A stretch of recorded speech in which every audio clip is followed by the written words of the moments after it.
बिस्मिल्लाहिर्रहमानिर्रहीम। Second year, आज हम चैप्टर 12 करंट इलेक्ट्रिसिटी के न्यूमेरिकल प्रॉब्लम सॉल्व करेंगे। फर्स्ट प्रॉब्लम है, how many electrons flow through a light bulb each second. कितने नंबर ऑफ इलेक्ट्रॉन्स फ्लो करेंगे एक बल्ब में से हर सेकंड में if the current through the bulb is 0.8 ampere. Number of electrons हमने find करने हैं, तो डाटा नोट कर लेते हैं। डाटा में हमने नंबर ऑफ इलेक्ट्रॉन्स फाइंड करने हैं, तो इलेक्ट्रॉन्स जो नंबर्स होते हैं उसको n से रिप्रेजेंट करते हैं। n हमने कैलकुलेट करना है through a light bulb each second. Time जो हमारे पास गिवन है वो हमारे पास होगा 1 सेकेंड। और इलेक्ट्रॉन की बात कर रहे हैं तो इलेक्ट्रॉन के ऊपर जो चार्ज है वो 1.6 इंटू 10⁻⁻19 कूलम होगा। ये आपको वैल्यू मालूम होनी चाहिए, ये कांस्टेंट है। चार्ज जो होता है इलेक्ट्रॉन पे वो 1.6 इंटू 10⁻⁻19 कूलम होता है। If the current through the bulb is 0.8 ampere, I की वैल्यू 0.8 एम्पेयर है।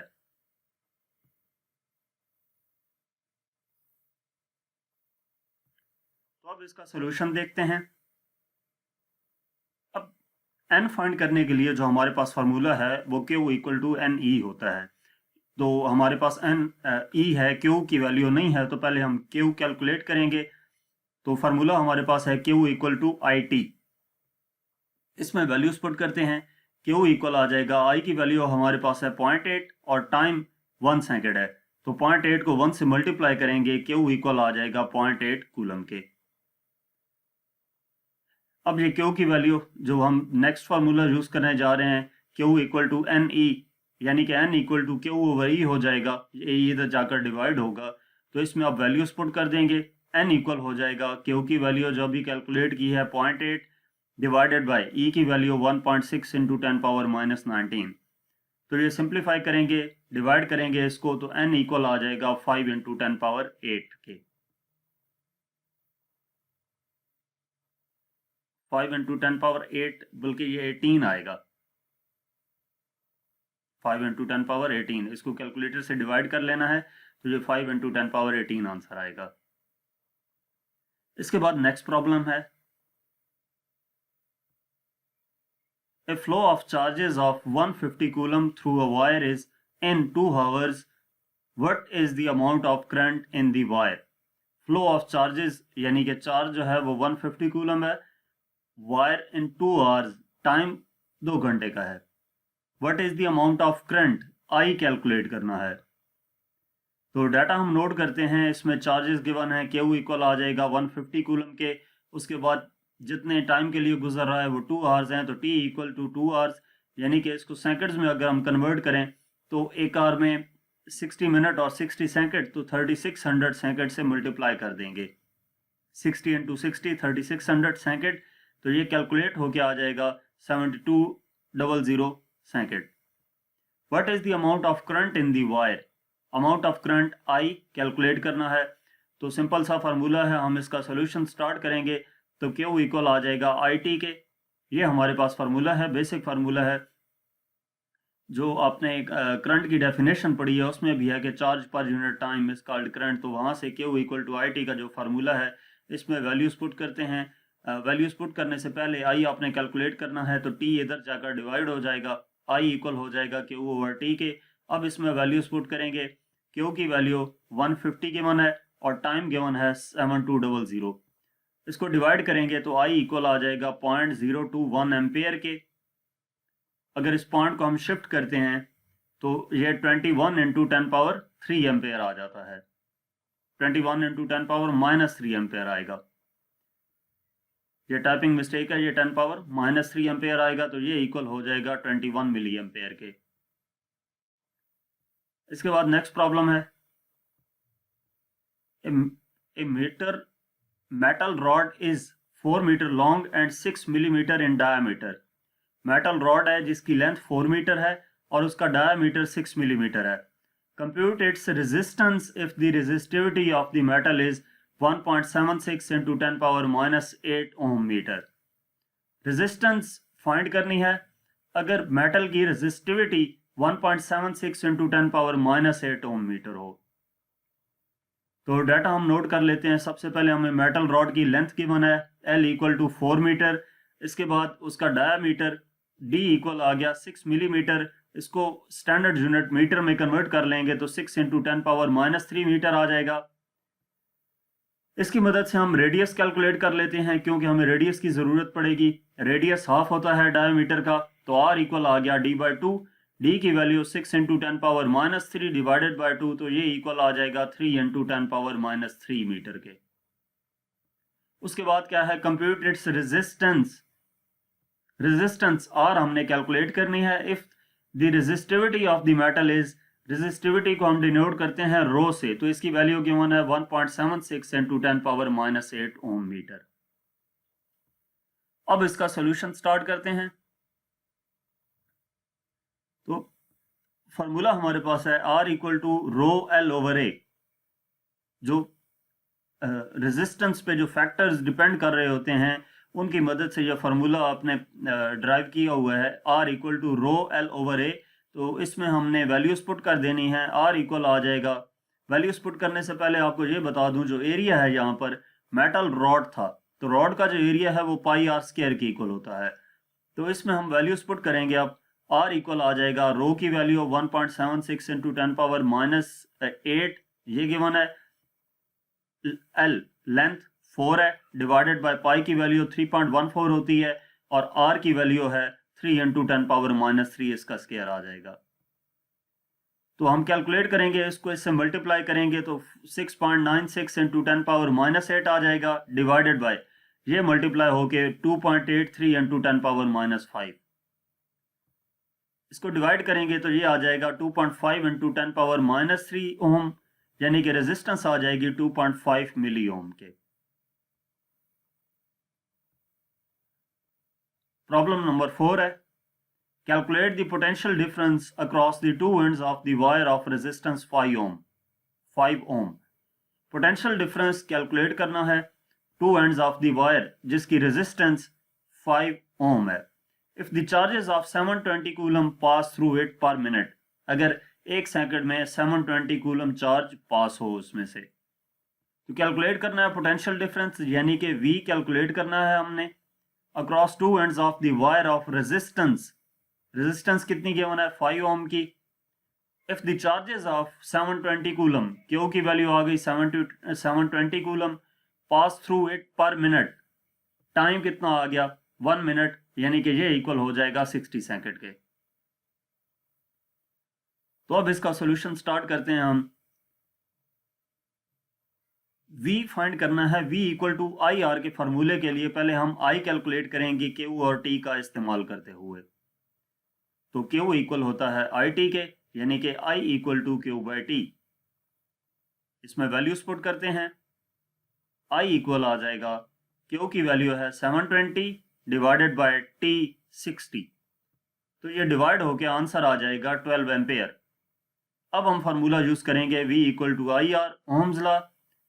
इसमें वैल्यूज पुट कर देंगे। I की वैल्यू 12 जो अभी कैलकुलेट की, और R की वैल्यू 5 है, तो ये मल्टीप्लाई होके V आ जाएगा हमारे पास 60 वोल्ट। इसके बाद प्रॉब्लम नंबर 5 है,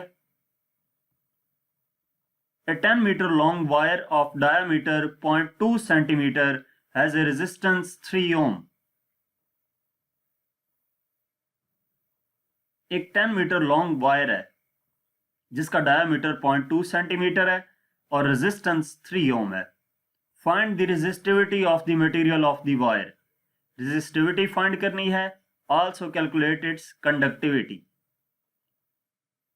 तो डाटा में हमें क्या गिवन है, सबसे पहले वायर की लेंथ गिवन है, L इक्वल आ जाएगा 10 मीटर के, ऑफ डायामीटर 0.2 सेंटीमीटर, तो D इक्वल आ जाएगा 0.2 सेंटीमीटर के, यानी कि 0.2 इंटू 10⁻⁻² मीटर। सेंटी की वैल्यू 10⁻⁻²। तो हमें रेडियस की ज़रूरत पड़ेगी, इसकी मदद से हम रेडियस कैलकुलेट कर लेते हैं। रेडियस डायामीटर का हाफ होता है, डायामीटर की वैल्यू डिवाइडेड बाय 2 इक्वल आ जाएगा 0.1 इंटू 10⁻⁻² मीटर। रेजिस्टेंस 3 ओम, R इक्वल आ गया 3 ओम के। फाइंड द रेजिस्टिविटी, रेजिस्टिविटी को डिनोट किया जाता है रो से, और इसी तरह कैलकुलेट करनी है कंडक्टिविटी, तो कंडक्टिविटी को हम रिप्रेजेंट करते हैं सिग्मा से। अब इसका सॉल्यूशन स्टार्ट करते हैं। तो हम फार्मूला यहां पर यूज करेंगे R equal to rho L over A। Rho find करना है, A इधर जाकर मल्टीप्लाई होगा और रो L जो है वो जाकर डिवाइड हो जाएगा, तो रो इक्वल हो जाएगा R A over L। Rho equal हो जाएगा R area pi R square divided by L। Area यहां पर वायर है तो वायर का एरिया पाई R स्क्वायर होता है। अब इसमें हम वैल्यूज पुट कर देंगे। रो इक्वल आ जाएगा रेजिस्टेंस 3 इंटू पाई की वैल्यू 3.14, R हमारे पास है 0.1 इंटू 10 पावर माइनस 2, इसका स्क्वायर आ गया, डिवाइडेड बाय L की वैल्यू 10। अब हम इसको सिंप्लीफाई करेंगे तो ये आंसर आ जाएगा 9.42 इंटू 10 पावर माइनस 7 ओम मीटर। ये रेजिस्टिविटी आ गई। अब हम कंडक्टिविटी कैलकुलेट करेंगे, तो कंडक्टिविटी रेजिस्टिविटी का रेसिप्रोकल होती है, यानी कि sigma equal to 1 over rho. Values put करते हैं। रो की वैल्यू पुट की 9.42 इंटू 10 पावर माइनस 7, डिवाइड होके आंसर आ जाएगा 1.06 इंटू 10 पावर 6 पर ओम पर मीटर। इसके बाद हमारे पास है problem number 6। The resistance of a coil is 14 ohm at 20 degree centigrade. एक कॉइल की रेजिस्टेंस 14 ओम है 20 डिग्री सेंटीग्रेड पे। If the current is passed through it, अगर उसमें से करंट पास करता है, its temperature rises, तो उसका टेम्परेचर राइज कर जाएगा, and its resistance becomes 160 ohm at 40 degree centigrade, और उसकी रेजिस्टेंस 160 ओम हो जाएगी जब टेम्परेचर 40 डिग्री सेंटीग्रेड तक पहुंचता है। Calculate the temperature coefficient of resistance of the coil. Temperature coefficient calculate करना है। तो रेजिस्टेंस ऑफ द कॉइल हमें क्या गिवन है, और नॉट की वैल्यू 14 ओम। जो टेम्परेचर अप्लाई करने से पहले, टेम्परेचर इंक्रीज करने से पहले हमारे पास रेजिस्टेंस थी, उसको और नॉट लिखा 14 ओम, और इसी तरह जो टेम्परेचर टी नॉट है वो 20 डिग्री सेंटीग्रेड है, जिस टेम्परेचर पे रेजिस्टेंस थी। करंट पास करता है तो टेम्परेचर राइज करता है और रेजिस्टेंस कितनी हो जाती है 160 ओम, यानी कि R इक्वल आ गया 160 ओम के, और टेम्परेचर कितना है T equal to 40 degree centigrade. Calculate क्या करना है, टेम्परेचर कोएफिशिएंट ऑफ रेजिस्टेंस, इसको हम अल्फा से डिनोट करते हैं। तो डेल्टा टी कैलकुलेट कर लिया कि T minus T naught 40 minus 20 equal आ गया 20 डिग्री सेंटीग्रेड के। अल्फा कैलकुलेट करना है, temperature of coefficient of resistance. Solution start करते हैं। तो यहां पर हम जो फार्मूला यूज करेंगे, R equal to R naught into 1 plus alpha delta T है। इसमें हम वैल्यूज पुट कर देते हैं, फिर साथ साथ सिंप्लीफाई कर लेंगे। R की वैल्यू हमारे पास है 160, R not 14 into 1 plus alpha calculate करना है, डेल्टा टी की वैल्यू है 20। 14 इधर जाकर डिवाइड हो जाएगा, बाकी रह जाएगा 1 प्लस 20 अल्फा, ये डिवाइड होके आ जाएगा हमारे पास 1 प्लस 20 अल्फा इक्वल टू, ये डिवाइड होके 11.42 हो जाएगा। 1 इधर जाकर माइनस होगा तो 20 अल्फा इक्वल आ जाएगा 10.42 के। अल्फा इक्वल होगा 10.42 डिवाइडेड बाय 20, यानी कि अल्फा की वैल्यू आ जाएगी 0.521 डिग्री पर सेंटीग्रेड। इसके बाद न्यूमेरिकल नंबर 7 है। A copper wire has resistance of 3 ohm at 0 degree centigrade. Copper wire की रेजिस्टेंस 3 ओम है 0 डिग्री सेंटीग्रेड पे। What is its resistance at 60 degree centigrade? इसकी रेजिस्टेंस क्या होगी 60 डिग्री सेंटीग्रेड पे? The temperature coefficient of resistance of copper is 0.0039 degree पर centigrade. तो data हम नोट कर लेते हैं। कॉपर वायर की रेजिस्टेंस यानी कि R नॉट 3 ओम है और टेम्परेचर जो है वो T0 0 degree centigrade. What is the resistance at 60 degree centigrade? R calculate करनी है जबकि T टेम्परेचर हमारे पास हो 60 degree centigrade. Temperature coefficient alpha की वैल्यू हमें गिवन है 0.0039 डिग्री पर सेंटीग्रेड। इसका सोल्यूशन स्टार्ट करते हैं। तो फार्मूला वही जो हम इससे पहले न्यूमेरिकल में यूज कर चुके हैं, R equal to R not into 1 plus alpha delta T. Values put कर देंगे। R इक्वल हो जाएगा, R नॉट की वैल्यू है 3, 1 प्लस अल्फा की वैल्यू गिवन है इंटू 60। ये सिंप्लीफाई होके हमारे पास रेजिस्टेंस आ जाएगी 3.7 ओम। यानी कि जब टेम्परेचर 60 डिग्री सेंटीग्रेड होगा तो उस वक्त रेजिस्टेंस 3.7 ओम होगी। प्रॉब्लम नंबर 8 है, a battery has an EMF of 12.5 volt. Battery की ईएमएफ 12.5 वोल्ट है and an internal resistance of 2.4 into 10 power minus 3 ohm. और जो इंटरनल रेजिस्टेंस गिवन है वो 2.4 इंटू 10 पावर माइनस 3 ओम है। लोड रेजिस्टेंस, लोड करंट अगर 20 ampere हो तो टर्मिनल वोल्टेज क्या होगी? तो डाटा में सबसे पहले हमें ईएमएफ गिवन है E equal to 12.5 volt. Internal resistance ये R की वैल्यू गिवन है 2.4 into 10 power minus 3 ohm. Load current is 20 ampere, I की value. Find the terminal voltage V calculate करना है। तो सोल्यूशन स्टार्ट करते हैं। फार्मूला है हमारे पास E equal to V plus I R. V calculate करना है तो ये उधर जाकर माइनस होगा, V इक्वल हो जाएगा E माइनस आई आर के। वैल्यूज पुट करेंगे, V इक्वल हो जाएगा E की वैल्यू 12.5 गिवन है, I 20 गिवन है, R की वैल्यू 2.4 इंटू 10 पावर माइनस 3 है। तो ये V इक्वल हो जाएगा 12.5 माइनस, ये सिंप्लीफाई होके 0.0448 आ जाएगा। इसको सब्ट्रैक्ट करेंगे तो V इक्वल हो जाएगा 12.45 वोल्ट के। इसके बाद प्रॉब्लम नंबर 9 है,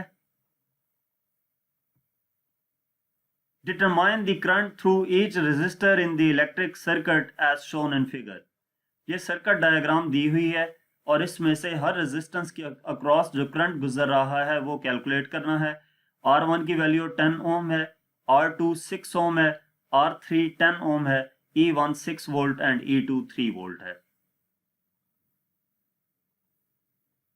तो हम डाटा में जो हमें वैल्यूज गिवन है वो नोट कर लेते हैं। R1 की वैल्यू गिवन थी, पहले तीनों क्या कहा है कि determine the current through each resistor, यानी कि R1 में से I1, R2 में से I2 और R3 में से I3। तो I1, I2, I3 कैलकुलेट करने हैं। R1 की वैल्यू गिवन है, R2 की गिवन है, R3 की गिवन है, E1 की गिवन है और E2 की वैल्यू भी गिवन है। तो सॉल्यूशन स्टार्ट करते हैं। जो सर्किट होता है, नॉर्मली जितने भी आपके सर्किट से रिलेटेड न्यूमेरिकल्स होंगे उनमें ज्यादातर किरचॉफ वोल्टेज लॉ अप्लाई हो रहा होता है या किरचॉफ करंट लॉ। तो यहाँ पे हम किरचॉफ वोल्टेज लॉ यूज करेंगे। अब पहले हम लूप कंसिडर कर रहे हैं, ये वाला A B C and F। ये ABEF नहीं आएगा, ABCF आएगा। किरचॉफ वोल्टेज लॉ क्या है कि किसी भी क्लोज्ड पाथ के अक्रॉस जो सम ऑफ वोल्टेजेस होते हैं वो इक्वल टू 0 होते हैं। तो यहां से हम स्टार्ट लेते हैं। पहले हमारे पास E1 आ जाएगा। आपने ये याद रखना है कि रास्ते में जो भी रेजिस्टेंस आएगी उस रेजिस्टेंस को करंट के साथ मल्टीप्लाई करके माइनस करना है। तो E1 लिख दिया माइनस, अब ये रेजिस्टेंस है तो करंट गुजर रहा है I1 और R1 रेजिस्टेंस है, तो माइनस I1 R1, उसके बाद ये रेजिस्टेंस है minus I3 R3 equal to 0 आ गया। अब I3 किसकी इक्वल है? ये करंट इधर से इधर आ रहा है, ये भी पास होगा इसमें से, और ये करंट जहां से इस तरफ आ रहा है तो ये भी पास होगा। इसका मतलब है I3 इक्वल होगी I1 प्लस I2 के। तो E1 ये एज इट इज I3 की जगह पर I1 प्लस I2 लिख दिया। अब ये ब्रैकेट ओपन करते हैं तो ये आ जाता है minus I1 R3 minus I2 R3 equal to 0। अब इस इक्वेशन में हम वैल्यूज पुट कर देते हैं। E1 की वैल्यू है हमारे पास 6 माइनस I1 की वैल्यू 10 R1 I1 की वैल्यू नहीं है हमारे पास, वो कैलकुलेट करनी है। R1 की वैल्यू है 10 minus I1 as it is, R3 की वैल्यू भी 10 है minus I2 as it is, R3 की वैल्यू 10। ये 6 आ गया और ये हमारे पास हम इक्वल की साइड पे लिख रहे हैं। इन दोनों को ऐड करेंगे तो -20 I1 हो जाएगा और ये दूसरी साइड पे हो जाएगा तो +20 I1 हो जाएगा। और ये क्या है, -10 I2 या -I2 10, तो ये दूसरी साइड पे जाएगा तो प्लस हो जाएगा, तो ये 10 I2 आ गया। अब इस पूरी इक्वेशन को हम डिवाइड कर देते हैं 2 से सिंप्लीफाई करने के लिए, तो ये हमारे पास आ जाती है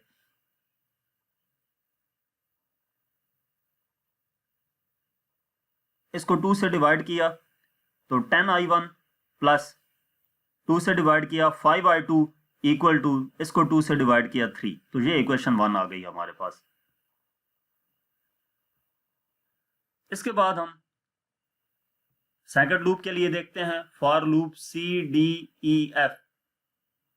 तो इस लूप के लिए भी आपने वही प्रोसेस करना है कि ये E को पॉजिटिव लेंगे और बाकी जो आपके पास आएगी हमारे पास रेजिस्टेंस जो रास्ते में आएगी उसको नेगेटिव लेंगे। तो E2 माइनस, अब हम इस तरह अगर देखें करंट उस तरफ को मूव कर रहा है तो E2 माइनस, अब ये क्या है, करंट कौन सा गुजर रहा है, I2 और रेजिस्टेंस है R2, तो I2 R2 और जहां से जो करंट और रेजिस्टेंस है -I3 R3 इक्वल टू 0 आ गया। अब यहाँ पे I3 भी I1 प्लस I2 के इक्वल होगी, तो I3 की जगह पर I1 प्लस I2 लिख दिया और इसको स्क्वायर ब्रैकेट ओपन की तो I1 R3 plus minus I2 R3 आ जाएगा।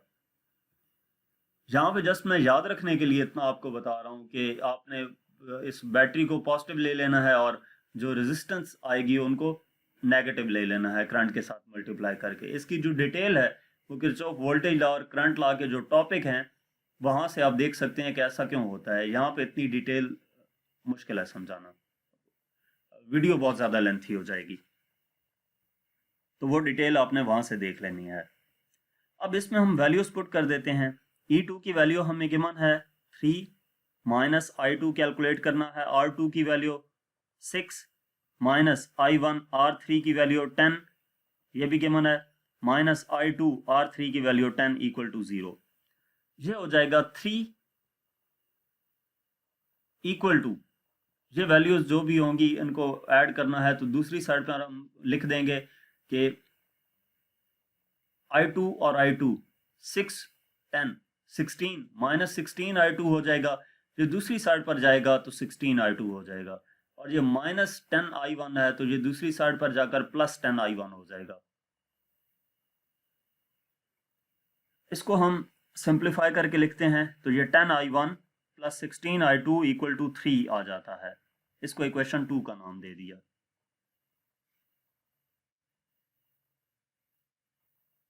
अब इन दोनों इक्वेशंस की मदद से इनको सॉल्व करके हम I1 और I2 की वैल्यू फाइंड कर लेंगे।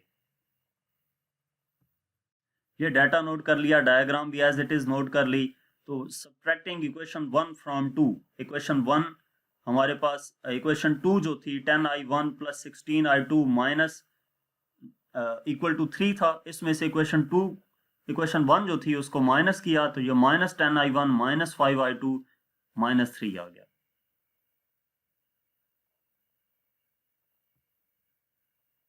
I1 को I1 में ये क्या हो जाएंगे, कैंसिल हो जाएंगे, ये प्लस में है ये माइनस में है, और ये 16 माइनस 5 11 I2 इक्वल टू 0, तो I2 इक्वल हो जाएगा 0 एम्पेयर के। एक वैल्यू आ गई। अब इस वैल्यू को हम पुट कर देते हैं इक्वेशन 1 में। तो इक्वेशन 1 में जब इसको पुट किया 10 I1 plus 5 into 0 equal to 3, तो ये 10 I1 इक्वल टू 3 हो जाएगा, यानी कि I1 equal to 3 divided by 10, ये 10 इधर जाकर डिवाइड होगा, तो I1 इक्वल आ जाएगा 0.3 एम्पेयर के। I1 और I2 आ गया, I3 रह गया है, तो I3 किसकी इक्वल था, डायग्राम की मदद से हम देख भी सकते हैं I1 प्लस I2 के इक्वल है। ये करंट भी इसी में से गुजर रहा है और ये भी इसी में से गुजर रहा है, तो I3 इक्वल आ गया I1 प्लस I2 के। I3 इक्वल हो जाएगा 0.3 प्लस 0, I1 की वैल्यू 0.3 और I2 0, तो ये I3 भी इक्वल आ जाएगा 0.3 एम्पेयर के। नेक्स्ट प्रॉब्लम है, find the current through each resistor in the electrical network as shown in figure. ये फिगर आपको गिवन है, सिर्फ ये जो करंट की डायरेक्शन और करंट का नाम ये मैंने बाद में लिखा है, I1, I2, I3। ये डायग्राम में आपकी जो क्वेश्चन के साथ डायग्राम होगी उसमें नहीं गिवन होगा, ये आपने अपनी मर्जी से कंसिडर करना है, उस डायग्राम में चेंजिंग करनी है। तो ये हर एक रेजिस्टेंस को एक नाम दे दिया और उसके बाद I1, I2, इस लूप को, ये जो लूप है इसको ADCE वाला लूप, इसको I1 कह दिया, ABDA इसको लूप 2 कह दिया, और ये जो है BCDB इसको लूप 3 कह दिया। तो अब हम इसका सोल्यूशन स्टार्ट करते हैं। पहले डाटा नोट कर लेते हैं। डाटा में जो भी resistance R1, R2, R3, R4 and R5 given है वो नोट कर लें, और 3 करंट फाइंड करने हैं, I1 कैलकुलेट करना है, I2 एंड I3। तो अब इसका सोल्यूशन स्टार्ट करते हैं। सबसे पहले हम लूप 1 कंसिडर करेंगे, तो किरचॉफ वोल्टेज लॉ अप्लाई करेंगे लूप 1 पे। तो EMF 5 वोल्ट को पॉजिटिव लिखा, यानी कि E, इसको अगर हम E कहें तो E माइनस, आगे कौन सी रेजिस्टेंस आ रही है, ये वाली, करंट कौन सा गुजर रहा है, I1, तो I1 माइनस I1 R4 ये आ गया। अब इसमें से ये करंट इस तरफ को गुजर रहा है, और ये I2 वाला करंट भी गुजर रहा है, और ये इस तरफ को गुजर रहा है। तो अगर इसकी वैल्यू पॉजिटिव, हम नेगेटिव ले रहे हैं, तो उसकी वैल्यू पॉजिटिव होगी, यानी कि इसके बाद क्या आएगा, प्लस I2 R4, तो ये प्लस I2 R4 आ गया। इसके बाद जो कंपोनेंट आ रहा है वो ये रेजिस्टेंस है। I1 के हिसाब से देखें तो माइनस आएगा, यानी कि माइनस I1 R3। फिर ये करंट भी इसमें से गुजर रहा है, I1 की डायरेक्शन उस डायरेक्शन में थी, तो I3 इस डायरेक्शन में होगा, यानी कि अपोजिट डायरेक्शन है, तो साइन चेंज होगा, प्लस आएगा, I3 R3 इक्वल टू 0 आ गया। वैल्यूज पुट करेंगे, 5 माइनस I1 R4 की वैल्यू 20 गिवन है, plus I2 R4 20 minus I1 R3 10 plus I3 10 equal to 0।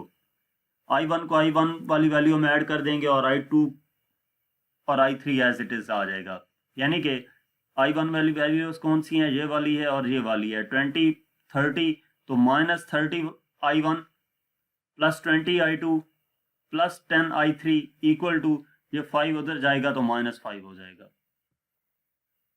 तो माइनस कॉमन लेंगे दोनों तरफ तो कैंसिल हो जाएगा, यानी कि 10 I1 minus 20 I2 minus 10 I3 equal to 5 हो जाएगा। पूरी इक्वेशन को 5 से डिवाइड कर देंगे तो 6 I1 minus 4 I2 minus 2 I3 equal to 1 आ जाएगा। इसको इक्वेशन 1 का नाम दे देंगे। इसके बाद सेकंड लूप के लिए देखते हैं। सेकंड लूप के लिए क्या है कि हमारे पास, हम अगर यहां से स्टार्ट लें तो इसमें से एक ही करंट गुजर रहा है I2, तो माइनस I2 R1 आ जाएगा, क्योंकि रास्ते में जो भी रेजिस्टेंस आएगी उसके साथ करंट को मल्टीप्लाई करना है और माइनस लिखना है। अच्छा, अब इसके बाद आगे चलते हुए यहाँ पे आए तो ये रेजिस्टेंस आती है, इसमें से एक करंट I2 गुजर रहा है ऊपर से नीचे की तरफ और दूसरा I3 नीचे से ऊपर की तरफ। तो जो करंट है I2 R5 आ जाएगा माइनस के साथ, माइनस I2 R5, और दूसरा करंट ये गुजर रहा था तो ये प्लस I3 R5। ठीक है, इसके बाद ये वाली रेजिस्टेंस आ गई तो minus I3 R5,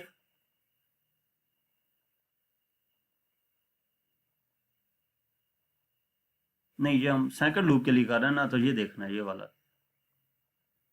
second loop के लिए ये वाला। तो इसमें हम देखते हैं कि सबसे पहले यहां से स्टार्ट लें तो ये है हमारे पास माइनस I2 R1 ये आ गया, और इसके बाद ये वाली रेजिस्टेंस है तो इसमें से ये करंट गुजर रहा है और ये भी गुजर रहा है, तो ये इसकी वजह से माइनस I2 R5 आ जाएगा और इस करंट की वजह से प्लस I3 R5 आ जाएगा। इसके बाद ये वाली रेजिस्टेंस आती है तो इस रेजिस्टेंस में इसकी वजह से करंट को नेगेटिव लेंगे, इस करंट की वजह से करंट को नेगेटिव लेंगे तो -I2R4, और ये करंट उसकी अपोजिट डायरेक्शन में है तो +I1R4 आ जाएगा और ये इक्वल टू 0 हो जाएगा। इनमें वैल्यूज पुट कर देंगे तो -I2R1 की वैल्यू 10, -I2R5 10 है। वैल्यूज आपने सारी यहाँ पे पुट कर ली। उसके बाद I1 20I1 आ गया, I2 वाली वैल्यूज ये है और ये है 20 -10 तो ये -40I2 हो जाएगा और ये हमारे पास आ जाएगा 10I3 इक्वल टू 0।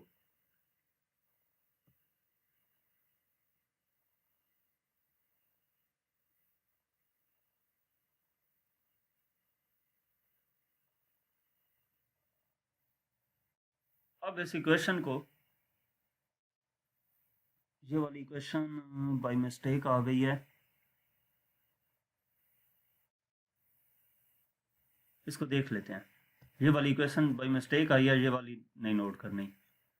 इस इक्वेशन को हमने डिवाइड कर दिया 10 से, ये दरमियान में एक्स्ट्रा है, ये टाइपिंग मिस्टेक है, इसको आपने रिमूव कर देना है, ये स्टेप दरमियान में नहीं है। इसके बाद ये वाला स्टेप आएगा। इस इक्वेशन को 10 से डिवाइड कर दिया तो 2I1 -4I2 plus I3 equal to 0 हो जाएगा। इसको इक्वेशन 2 का नाम दे दिया। अब थर्ड लूप के लिए क्या होगा? इस लूप के लिए इसी तरह आपने ये अप्लाई करना है कि जहाँ से स्टार्ट किया है I3R2 -I3R2, उसके बाद ये रेजिस्टेंस आएगी तो -I3R3 आ जाएगा और ये करंट भी गुजरेगा तो +I1R3, और नेक्स्ट ये वाली रेजिस्टेंस आएगी तो I3R5 -I3R5 और +I2R5 इक्वल टू 0। इनमें वैल्यूज पुट कर देंगे। तो जिस तरह बाकी दो लूप्स के लिए हमने इनको सॉल्व किया था, इसको भी सॉल्व करेंगे तो ये हमारे पास इक्वेशन आ जाएगी I1 + I2 -4I3 equal to 0। तीन इक्वेशंस आ चुकी हैं। इन इक्वेशंस को अब किसी भी तरह सॉल्व करके I1, I2 और I3 की वैल्यू फाइंड करनी है।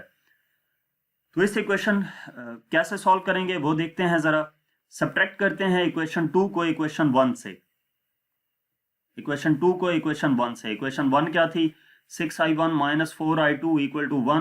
तो उसमें से इस इक्वेशन को माइनस कर दिया, तो लेफ्ट हैंड साइड से माइनस किया और राइट हैंड साइड से। तो ये हमारे पास 6I1 था, 2I1 था, 6 - 2 4I1, 4I2 कैंसिल हो गया और ये हमारे पास 2I3 3I3 हो जाएगा इक्वल टू 1 - 0 1। इसको इक्वेशन 4 का नाम दे दिया।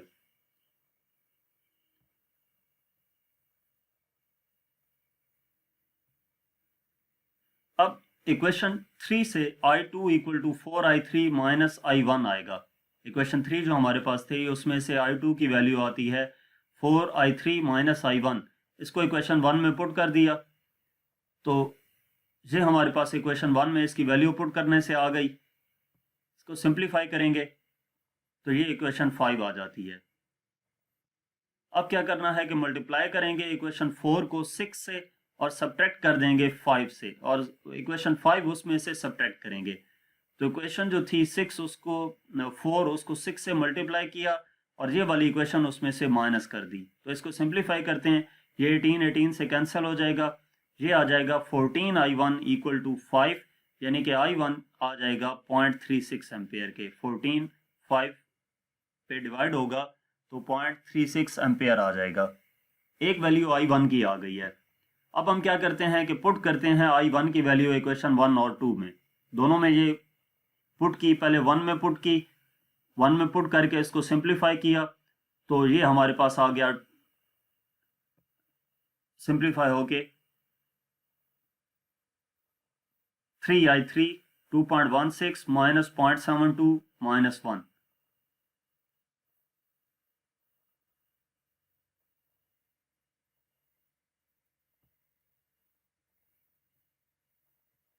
तो ये आपके पास I3 की वैल्यू भी आ जाएगी 0.146 एम्पेयर। इसके बाद इस इक्वेशन पुट करते हैं I1 और I3 की वैल्यू इक्वेशन 3 में। इक्वेशन हमारे पास थी उसमें I1 और I3 की वैल्यू पुट कर दी तो ये सिंप्लीफाई होकर हमारे पास I2 की वैल्यू आ जाती है 0.22 एम्पेयर। तो I1, I2 और I3 की वैल्यूज आ गई। इसके बाद इस चैप्टर का लास्ट प्रॉब्लम है, if EMF of a battery is balanced by a length of 80 centimeter on a potentiometer wire। EMF battery की है और उसको बैलेंस किया गया है, लेंथ कितनी है 80 centimetre. 80 centimetre, L equal to 80 centimetre आ गया, इसको L1 कह दिया। The EMF of 1.03 volt of a standard cell, यानी कि E2 हमारे पास आ जाएगी। Standard cell is balanced by length of 55। इसको इस लेंथ से बैलेंस किया गया है, तो अगर हम इसको E2 कह रहे हैं तो ये हमारे पास L2 आएगी 55 centimetre. Determine the EMF of the battery, ये इस EMF की बात कर रहा है जो स्टार्टिंग में जिसका जिक्र किया था, if the EMF of the battery is balanced by length. तो इसको भी हम इसके रिस्पेक्टिव से E2 का नाम दे देंगे, E1 का L1 है तो L1 आ जाएगा।